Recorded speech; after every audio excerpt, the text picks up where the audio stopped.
As hy nog net 2 maande, dan kom ons huis toe. Lekker besig om te stroop. Nou druk besig met die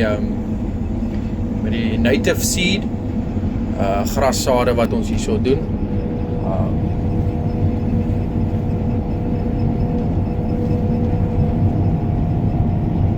So ja, so 3 combines wat hierso grassaad stroop, en dan is die ander combine en die grainkaart besig. Ander manne het begin met die mielies.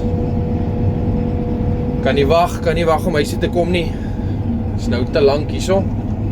Boepoel is te lank hierso. Daar is my saad wat die bo agter in die combine ingaan.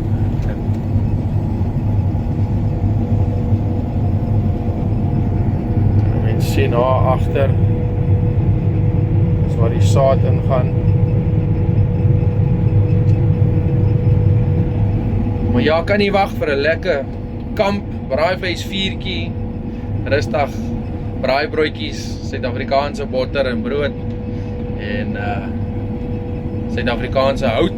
Die hout hierso ryk ook nie dieselfde nie. Niks is dieselfde nie.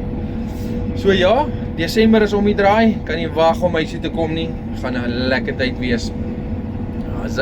Enjoy.